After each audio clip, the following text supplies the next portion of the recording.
Welcome to the Pockets of Knowledge podcast. I'm your host, Desiree Stanley, here to share some amazing conversations. We're talking business, health, making and saving money, or starting something epic. Think of this as your go-to spot for stories that do a lot more than just kill time. They spark ideas, give you a boost, and perhaps even change the way you look at the world.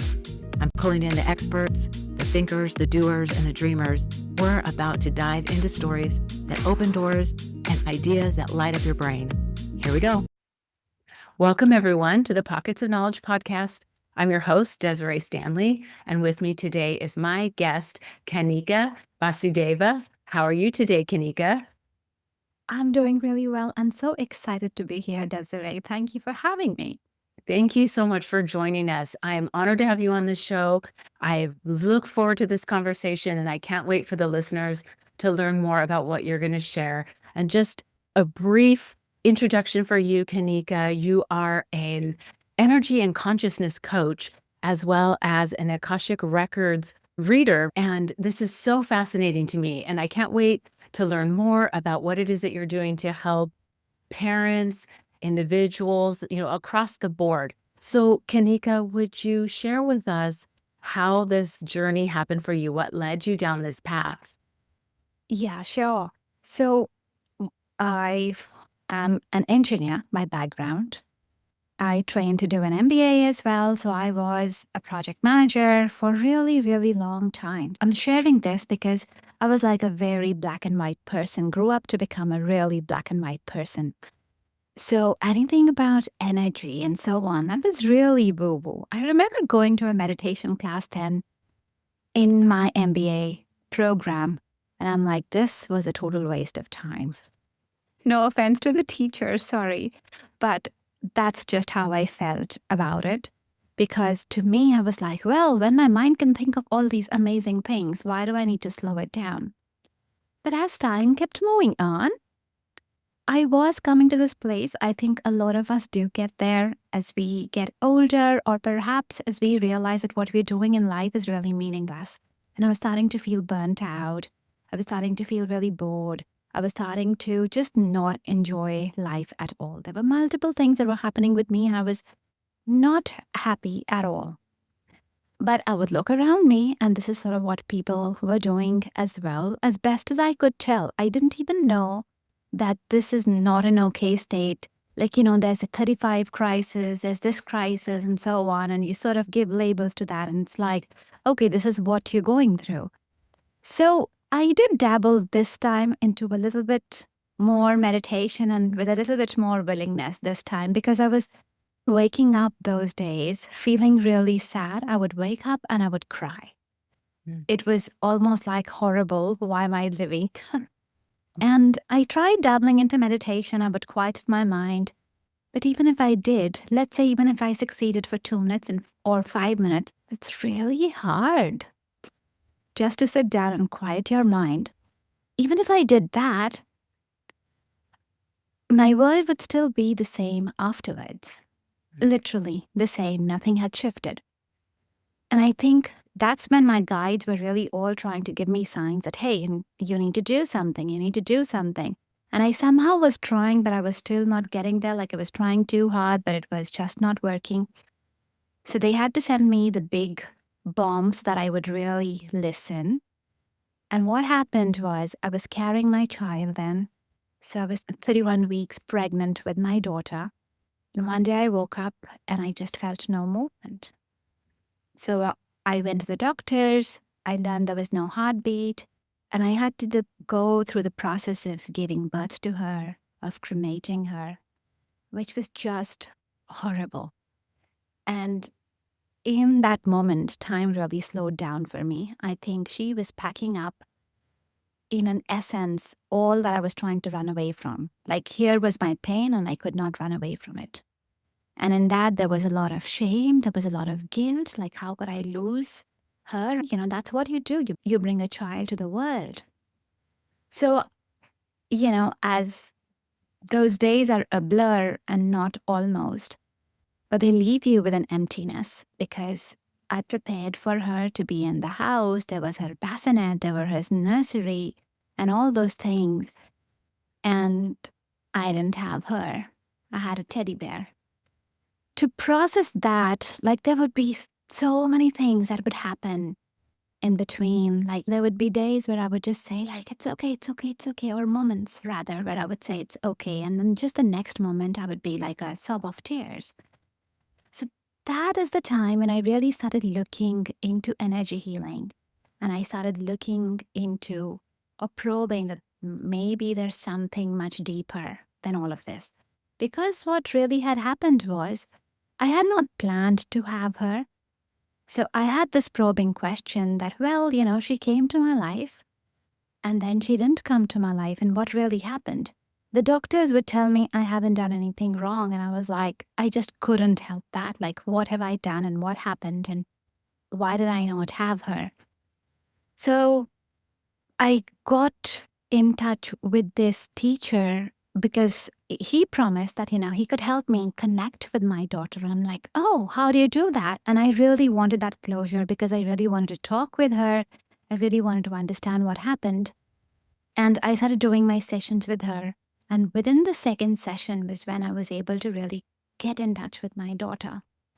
And I learned that she had come to basically kick me back into life. I had a soul contract with her before I was born in this lifetime. I had a contract with her. And I had asked her that, if I'm really wasting this life again, just come and kick me and help me out and shake me up so that I really wake up. And she was just keeping her part of the deal. So she had tried to send me signs along with all the other guides. And because I was still not on track, so to say, or I was not really fulfilling my purpose, because I was just wasting my life, So that's why she came in to wake me up. And that conversation and this whole part around energy healing, that just changed everything for me. Because this is the first time I started connecting with the real me. I think there was a facade before this, which was like, this is how I have to be. This is how I have to be, not even in terms of people pleaser, but there was just a lot of layers, like what we say, this is how I am, or this is how my life looks like, and so on. But I think the more I started doing this, life became not this journey of perfection, but just became okay to be me. And I think the biggest gift, as hard as it sounds on the other side, like to lose a child, is never easy. But I think the biggest gift she's given me, ironically, is happiness. So there was happiness that I knew before, which was a little bit short spike, It is more like where I would go out with my friends and I would feel happy for a little time and then it dies. I go watch a movie, I do something which is interesting, spike. Yeah. The happiness she's got me into is this. It's a happy state. And this happiness is like, even if something happens, it's okay. And it's not that I'm trying to put it on for someone, but it is something that is just deep with me. So I think that's why I love sharing the story, because I don't know where the listeners are going through something. But whatever is happening with you, know that there's a deeper, bigger purpose to it. And I don't know what is happening with you, but I empathize and I know that there's a deeper meaning and happiness awaits you as well. Thank you so much, Kanika, for sharing that with us. It's wow, what a tremendous experience to go through. And I just love that you're sharing this. I think it is so important. So many of us follow a path we feel like is the right path to take. It's, maybe what's been put on us by our parents or the societal pressures. We think we have to go to college and get our degree and take this job, and this is our life and it will make us happy. When really that's not necessarily the case, right? And so you completely experienced that in this whole thing that has occurred in your life, and that you were able to really get a true understanding of the purpose for what happened is amazing. And I completely agree with you. I think that these things occur in our life for that. It's a wake-up call, right? Whether it's something as major as this, or the car accident that somebody gets into, or whatever the case may be, big or small. It's those wake-up calls. And if we don't listen, another one's coming, right? Or something else is going to happen. I think Yeah. So thank you so much for sharing that with us. I think it's beautiful and what an amazing story, an experience to go through and then to learn so much from it and really change the direction of your life, which it sounds like it did. Yeah, thank you for allowing me to share that story as well. And I think this is why I share it, not not to tell people, not to take them down, but basically to show them the way up. Because a lot of times we feel like the tragedies are tragedies, but we have to learn to see them another way. A lot of times we can go into asking, like, why me? And that's almost like with sadness, like, why me? Why did I get punished with this? Why did something get stolen from me? Why did my car crash? Why did this happen to me? This relationship broke up, whatever that is. And we go into a self pity mode. But I fundamentally believe that we are all co creators of our life. Yes, we'll have some destiny points in between, some things that are decided for us. Like this life for me, for example, was supposed to be a wake up life. And I had agreed to that. So that was a destiny in there. Like I had to work that. Was I allowed to just go down and down and down more into depression? They wanted to pick me up. All right. The same way we all have our destiny points, but largely we are co creators of our life.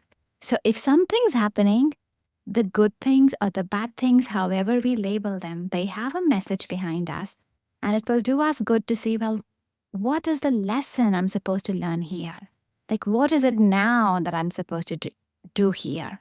And that will help us in the right direction. Yeah, for sure. And I completely agree with what you're saying there. I think that it's the change of perspective when you're looking at what purpose does this serve for me? And like you said, if like we had an incident where our home was broken into, and you can look at it like, why did this happen to me? We took all the precautions or we didn't take the precautions, we didn't turn on the house alarm or whatever. So it could be that, why did this happen for me? And I love the idea of thing leave your life to make space for other things and or just for you to learn like, okay, now I need to do something a little bit differently. And so when you're looking at it from that different perspective, it really gives you an opportunity to change and to grow. So I think it's fabulous. So yeah, good stuff. Can we talk a little bit about how you worked with this person who helped you connect with your daughter? And does this tie in with the Akashic Records, or is this completely separate? And can you dive a little bit into also what Akashic Records are and what that means for the listeners who maybe are not familiar? Yeah, totally. Uh, just starting with, well, the Akashic Records or any guidance, I thoroughly believe that anyone can get into their own guidance. You don't need a priest, you don't need anyone specifically. You can also guide. I don't know why I keep saying that. You can also get into it totally yourself, just as a precursor, just laying it out there. And now talking about the Akashic Records, and let me try and explain that with a metaphor, right? Imagine you get stuck in a traffic jam. So you were there in your car going on the highway, and there are all these cars around you, everybody's slowing down, and you sort of don't know what's happened, if there was an accident or if it's just a normal rush, but what's going on, you don't know. And you want to get out of it, but you don't know which lane you're supposed to take, how you can sort of get out, where is the side lane coming from, right? That's where you're at because you're in the situation, like right in the middle of it, and you sort of don't know. What the Akashic Records do is they give you a bird's eye view. So imagine the same traffic jam, imagine you flying up, imagine you being in a helicopter, and then you're seeing the whole situation. So now you know how big the traffic jam is.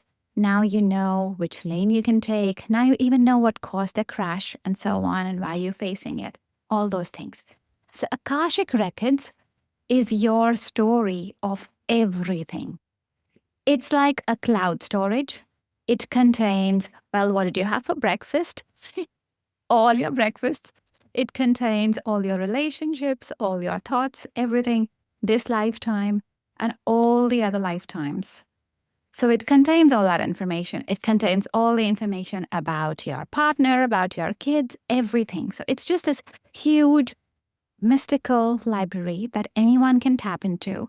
contains information about anything and everything that you want to know about. Now, how is this helpful?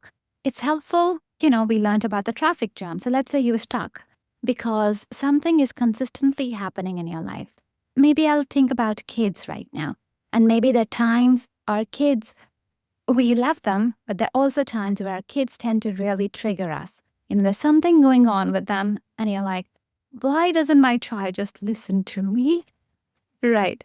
And so you have that when you tune into the Akashic Records, you understand your bigger story, you understand their bigger story. So you would understand, for example, why do you have your child? What is your child supposed to teach you? Maybe they're teaching you patience, maybe they're teaching you happiness, maybe there's more things to it. So you could have shared past lives together, you have certain things to work together. So maybe that is their purpose, what they're bringing into your life. And then similarly, what is their story? And it also helps you understand, well, what do they want to do in their life? But sometimes we feel like, well, we need to steer them this way. My child's really good in soccer, so let us steer them around. And I don't understand why they're not doing soccer as much. But maybe that's not their purpose. It's not playing soccer. Maybe that's just a hobby for them, or they have done however they wanted to. Maybe they really want to write a book or explore something else. Or sometimes, even when we feel like they're supposed to be successful in something, maybe they want to learn to be unsuccessful. Maybe they want to see some failures and then go on and then do the things that they want to do. So we don't realize, but a lot of times there's directions that all of us want to take because that's what our soul said yes to before we came into the body. So that's what the Akashic Records does. It gives us this whole information. It gives us the whole story of why we are there and what is the beauty of our relationship with anyone else. Thank you so much for that. That was beautiful, first of all. And what a great way to visualize the information. It's just the cloud storage. And I know we can all think about how everything can go there, right? So all of the records, all of your history is there. And so I think that's a beautiful way to think about it. And the detail on explaining that. Thank you so much for that. It's so helpful. I think for really us to understand, we can learn from that is so tremendous. And I love that you're talking about, when our children are not listening to us, or why don't they do it like this? Or how come they're not following what we're saying? We so often forget that they are their own little soul and person too.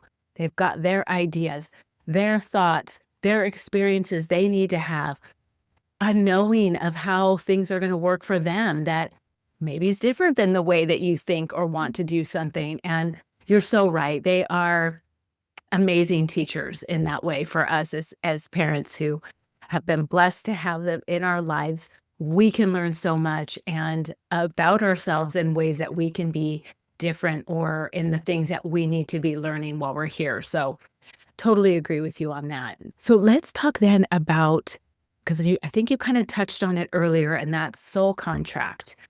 Like, what would you say between a parent and child, this soul contract, and how can knowing that help us in parenting our children? And this truly applies whether they're little, teenagers, adults themselves, right?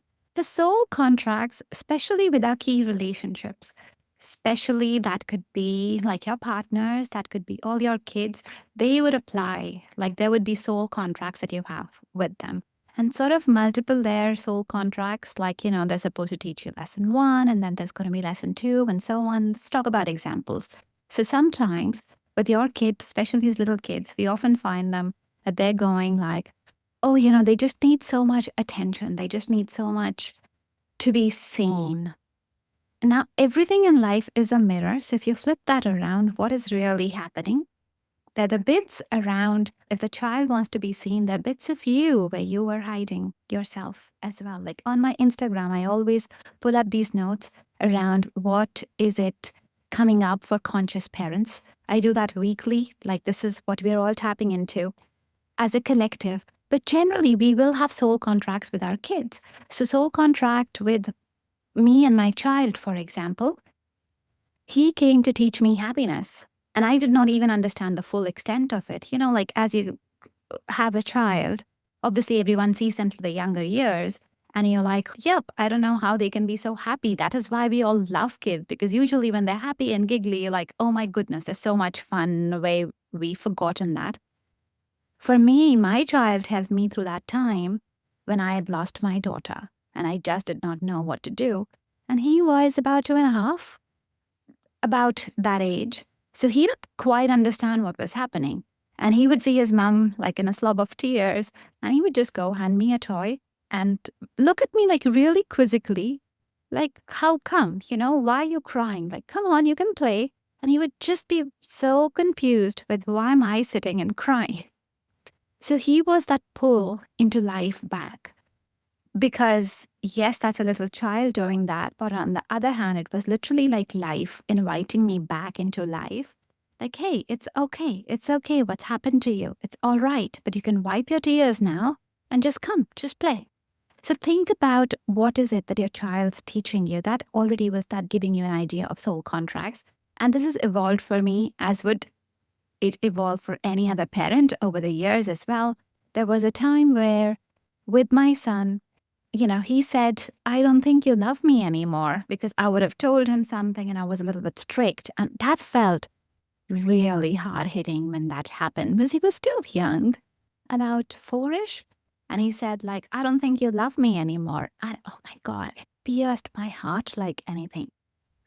And I'm like, well, he really feels it. Like, he really definitely feels it. He's not saying it for me. So, of course, I had a chat with him and I'm like, why do you feel that? And mommy loves you. Mommy loves you all the time. And I did that. And I'm like, no, there's more to it. But I've also done this work long enough to know that everything in the world is a mirror to my own stuff inside. Like, literally everything is reflecting what am I carrying inside. So I'm like, okay, what's really happening? I dropped him off to school and I looked at myself, sat in my meditation, and this is what came through. So I used to think that I'm not a bad mom, not consciously, very unconsciously. How? Because when my son was born, like I was supposed to breastfeed him, or my milk did not come on time, then I was supposed to breastfeed him. And I had no idea how to do that. Like, we would have those crying spells. It was supposed to be this glorious experience, how it's shown, how I had imagined it. Like, my child would just latch on and we would have the most amazing bonding experience. Nothing like that. He would be crying, I would be crying, there would be milk spilling all over, and we would try and make sense of it. And I would feel like a failure because I was failing to feed my child. And that was my own programming, that was my own belief. Again, not that anyone was saying it to me. It was more how I was thinking that any little thing that I did, which was not okay, it was all coming from me and I was a failure. So I started telling myself that, maybe I just don't know how to do the mom thing at all. And then I lost my daughter. And guess what? I became even the worst mom. Like, which mom does that? So I had this layer inside me. So that meditation actually, and thankfully to my son, because as much as it triggered me, it allowed me to see myself inside and go like, okay, this is what I'm telling myself. Now let's clear all this shit. So I put in pictures of I am a good mom, because I am a good mom. Like, I look after him. I do all the right things as much as I know. And I am trying my best. I do love him. So I put in those pictures and I remember this one. So I said, well, what does a good mom feel like? What will make me feel like a good mom?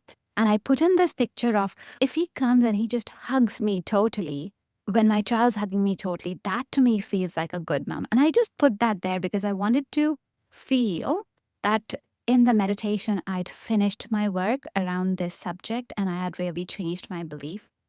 And, I did the meditation and I went to pick him up from school and he came in and gave me the best hug. So it was like, yay, we did that. So we have our soul contracts with our kids. This is how it plays out as well. We have karma with our kids as well, karmic patterns. So there would be things that you've done in previous lifetimes with them, the things that you're still supposed to work out with them. Some might be that there are things that they're carrying against you or with you, and you're just going to work that out. in this lifetime together. So I do have a beautiful freebie. It's called the Soul Contracts in Parenting for all the parents. It's just 10 minutes audios. So you'll get 3 10-minute audios roundabout. And they talk you through your soul contracts. They talk you through your karmic pattern. They help you clear them as well, because I never like leaving people in that deep, dark mess. I always love clearing it out. With every meditation, you'll clear, you'll heal that part out. You'll understand your relationship with your child much deeper. And that can be had at artoflifecenter.com/parent for anyone who wants to enjoy that. Oh, so good. Thank you for that. The detailed explanation on that, and also for the amazing freebies. I'll be sure to detail it in the show notes so the listeners can find it. So thank you for that. It just sounds tremendous. And really, you're so right. Like, yes, we need to be examining these things that are happening and working through them. But then, yes, we need to come out of it as well. And so that you're walking people through that so that they can do the work and then come out is perfect. Love it. Oh my gosh. Okay, so then let's talk about, because you just shared a little bit about the karmic side of things too. So if there's, past lives, sort of inherited trauma, this kind of stuff plays into this as well, the concepts that we're discussing. So let's talk about how maybe those past lives are influencing and placing challenges on our parenting today. Mhm. Totally. So everything that we are doing, that would be stemming from how we grew up. So the experiences we had and the experiences that we had in our past life as well. It's just in a way different in the sense that seeing where it came from, really, the root cause lies there. But a lot of it is what we pick up in this lifetime. And then there's a lot of stuff that we picked up in our previous lifetime. So to give examples, maybe when we were growing up, maybe we were made to feel small about speaking something. Maybe you said, well, I don't like this, or perhaps you questioned belief in God in a certain way that you felt, and that was just shunned down. Maybe you said you don't want to study this, and you were told, well, no.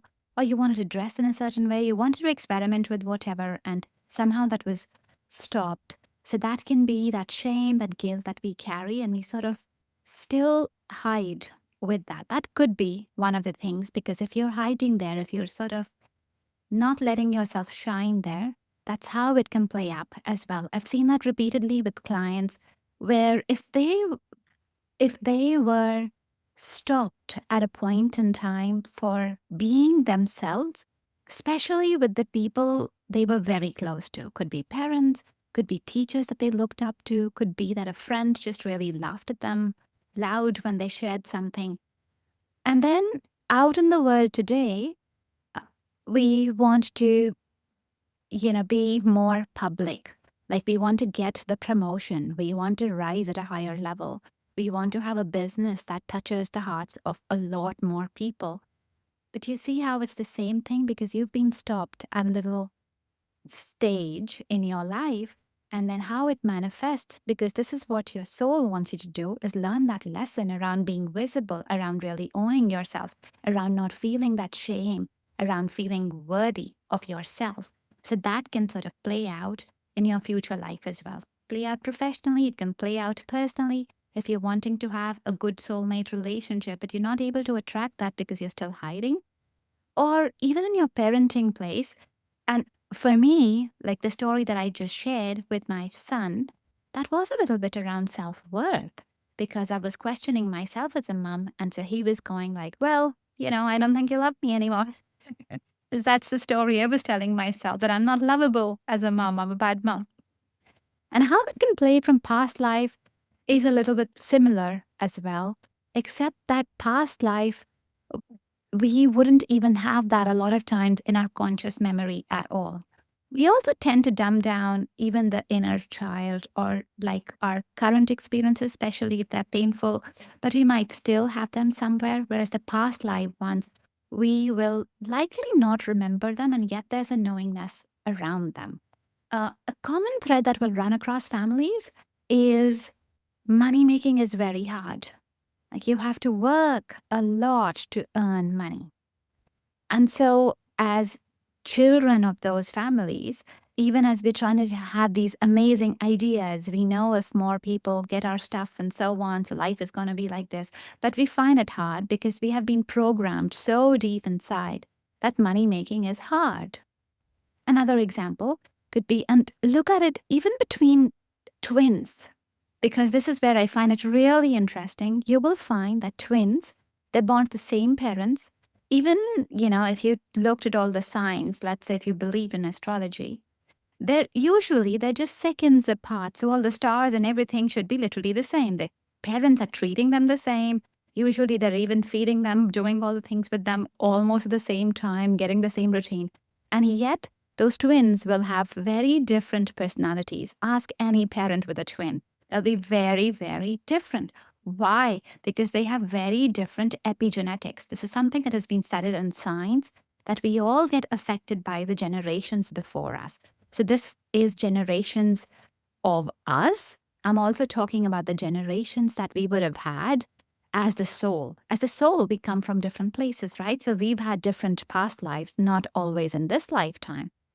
So if as a child in your past life, you've experienced, let's say, getting orphaned, being left by your parents, being given to someone else, witnessing your parents pass away, those sorts of things, you might really be a lot more clingy, a lot more feeling like I'm unsafe if you're just not around me.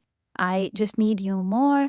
Growing up as well, it could be a little bit similar where they just need a lot more of validation compared to the other child who seems to be like doing okay, doesn't need that much. But there's this child who just constantly needs to be told, hey, I love you, you can do this, you can do this. Some would be like that who just need a lot more pumping, so to speak, because that's the trauma that they carry. I'll give you another client example very quickly.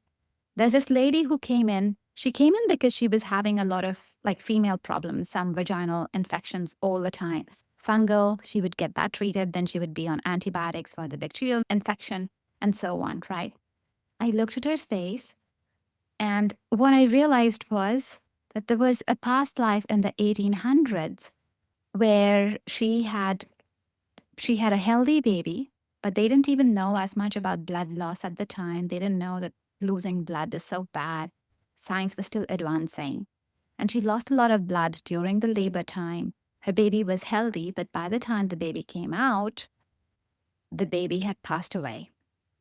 And so her body wanted her to remember that, to trust her own instincts, to have a much deeper connection with the body and work with the body. Because during that labor in the 1800s, so like past life, long, long, long, long time ago, that time she was trusting more on the physicians and the people who were with her in the room.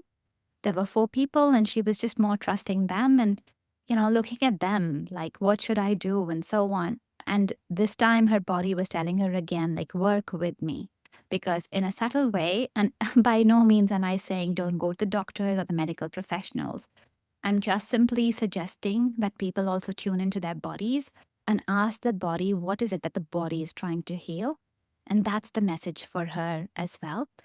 But that wasn't just it. As I did that, she's like, well, now I understand why I don't want to talk about kids. Because her body remembered that trauma. So she was in a stable relationship, about 7, 8 years, loved her partner. And anytime someone spoke about kids or having kids, she just froze. She was like, don't want to talk about it. Because her body remembered that. Her body remembered that childbirth and linked it to pain and grief and loss. And that's what she remembered in this lifetime as well. But here's the good thing. You can clear that bit up. So when we clear, that fear is gone and you can approach life afresh again. Yeah. Oh my gosh, that's amazing. Thank you for sharing all of that with us. So much good stuff. Oh my gosh, where do I want to start? Because you just shared so many amazing examples and stories to really pull it together for us so that we can truly understand how these things play out in our life. And the idea that came to me was how we often are repeating patterns, right?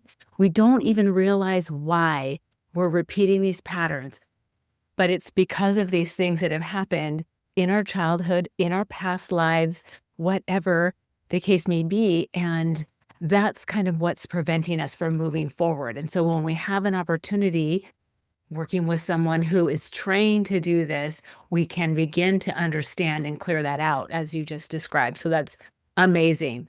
And the idea that you shared in there about money as well, and the stories that we have been told as we've been growing up about it, in order to be successful, you have to work hard. How many times have we heard that in our lives?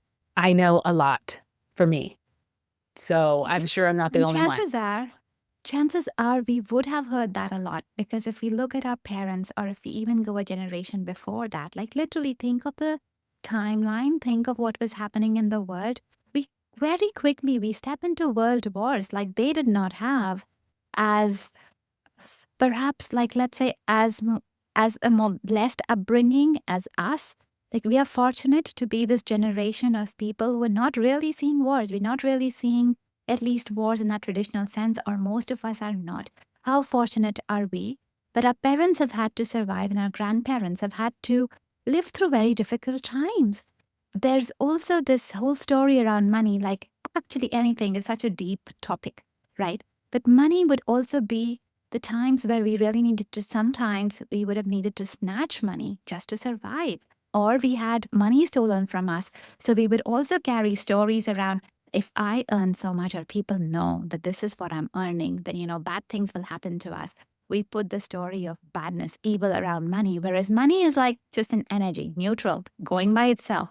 But there are these subtle stories that we don't know that going in us till we start clearing them. And then we observe the radical shift that it brings to our life. So true. So true. Good stuff, Kanika. Can we talk a little bit about your podcast? It's called The Art of Life, and you also have a YouTube channel as well. And so you had shared earlier that your website has meditations. Are you posting things like that also on the YouTube channel? And what are you sharing on your podcast?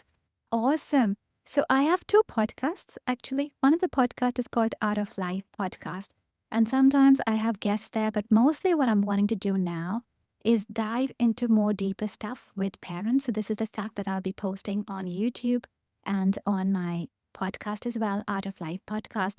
This will be around parenting because that's very dear to me. I want to talk around kids. I want to talk about why we sometimes would have speech delayed kids. What are they really bringing for us as a group consciousness? What are we supposed to learn from them? And just parenting challenges, but looking at them more from the view of the child and the parent. What is it that is being triggered in us? And what do we need to heal to raise ourselves, to raise better kids? So examples over there would be like birthing. Like, there's so many ideas right now, but I'll start doing those very soon. So, for example, our birthplace is this whole womb portal where we come into life, not just us in this lifetime, but it also holds the connection of us beyond the lifetimes into the source where we came from originally. So there's just a lot of stuff like that that I want to talk about, which I'll do in these podcasts. I do have another podcast. It's called Art of Life Guided Meditations, and that's on my website as well. These are all free meditations because I want everyone in the world, at least they should be able to have access to tools and resources where if they feel lost about something, then they can go and get help. And it should be readily available to them. They should know how to be able to change their life. So each of the meditations is around a topic. It is around, well, maybe you are feeling very uncomfortable in a family gathering. Why is that? And just healing that whole part as well. If you're not able to sleep well, helping you through a meditation that you can really sleep well, making your space, like your sleeping space, a safe space that you can really feel safe and comfortable as you are going to sleep. So just lots of meditations around that, every single one focusing on a topic. And my website itself, artoflifecenter.com, that is CENTER, art, A-R-T, artoflifecenter.com. That has a ton of resources as well, because that's where I'd like to put out everything. Yeah. for people to reach out and people to just be able to check in. I don't think a lot of people talk about parenting in the same way. I thoroughly talk about raising yourself or healing your own inner wounds to be able to do that on the outside. And so that's what I want to bring more and more into the world. My YouTube channel or Instagram or LinkedIn, they're all at Kanika Energy Coach. So you can find me there, give me a shout, ask me your questions. I'd love to hear from you. Oh, great. Thank you for sharing that. Of course, all the details will be in the show notes, but I appreciate you sharing specifically what you're talking about on your podcast, what you're sharing on your YouTube, so that the listeners know you have some tremendous helpful tools for people. So I think that really it's great stuff. So before we get into closing out this show, is there any last words that you want to share with the person listening that you maybe haven't said to this point that you really think they need to hear? What would it be? Thank you for asking me the question. Just give me a minute. And usually, what I do is I just tune into the group consciousness and I tune into what is it that the listeners are really listening and what they want to have today. And okay, so this is what's coming up. There's a lot of people who are listening right now and they are tuning into the heavier emotions. Like they're listening to all of this and they're going like, yep, this is amazing. This makes sense. I'm feeling really heavy inside. There's past stuff that I'm not able to deal with, the heavier emotions, stuff that I'm still feeling, just heartache, really, like tremendous heartache is what I'm feeling. So they want to rise to the higher vibration, but there's like this almost like before they can get there, there's this whole channel of just heavy emotions and darkness that needs to be processed before they can rise up to that. So I will leave you with a very quick visualization there to help you with that. So imagine, because a lot of this feels like this just feels like heavy water, dirty water, all these emotions that we haven't been able to let go of. And this can be stuff from this life. Again, we've talked a lot around current life. We've talked a lot about past lives. It's also stirred up stuff. So just imagine that you have this big container in front of you. It's like a massive container and just has all of this dirty water into it. And whatever you want to think about your past partner, maybe. You want to think about something that you hold against your parents or anything that you're really struggling with, wherever you feel stuck. Just bring all of that out and pour that into this big container. And just imagine that it's all getting collected there. And you don't have to worry, you don't have to do it fully, or you don't have to worry about it. Like, just know that the container will bring all of that fully into it. Just collect all that dirty water. And when you feel like, okay, it's all ready, it's all done, you've collected all of that, then just imagine asking Mother Earth, because she always wants to help. She always wants to help us release. And just imagine asking her, she'll just come in and she'll just poke holes there. Just ask. You just have to ask her. She's literally waiting for your permission. Just say that, hey, I want to let go. Can you help me? I want to let go of all this heaviness. And she will poke holes in the container and all that stuff will drain out. All the heavy water will drain out. It will drain out away from your space. So you don't have to carry it anymore. And even that whole container, once all the water is gone, you can just tip it over and you can just give it to the earth and she can just suck it up and just allow her to take it. So this whole container, all the heaviness goes away from you and you start feeling a lot lighter again. And then you can just call in beautiful, unconditional love from Mother Earth just to seal up the space. Just allow that to fill in and just allow that love and affection to pour into you. All that you want, Mother Earth is there to give that to you. Beautiful. Thank you. Yes. Thank you for that. What a wonderful visualization. I think that's such a great way for us, really, that idea of putting all these things in that bucket and then just allowing them to seep into the earth away from us, and just that kind of dissipation is so beautiful. I think that we can all do that right now with heavy or light things that are maybe disturbing us right now, we can do that. So thank you for sharing that with us. Good stuff. Okay. So you shared your websites, the podcast, how people can find you on social media. I'll detail all of that for the listeners. If they have questions for you, they can reach you on your website. If they want to follow along with the work, you're in all the places. Yeah. Thanks a lot. Thanks for allowing me to be here and to be able to share that as well. Absolutely. And this has been a wonderful conversation. I think it's such an interesting and I think eye-opening for many people, these ideas that maybe they haven't ever explored before. So thank you for sharing it and giving us an opportunity to learn and really begin to find ways that we can heal. And so I think that's tremendous. And thank you again for coming and sharing this with us, Kanika. It's been a delight. Thanks a lot. Thank you. It's been such a pleasure to be here. Wonderful. Well, we'll talk more soon. Thank you, dear listeners, for tuning in to another insightful episode of the Pockets of Knowledge podcast. We appreciate your time and curiosity as we explore fascinating topics together. If you enjoyed today's discussion, be sure to join us next week for another amazing episode. Remember, your journey of learning and growth is a continuous adventure, and we're thrilled to be part of it. Don't forget to subscribe so you never miss an episode. Until next week, stay curious and keep exploring those pockets of knowledge.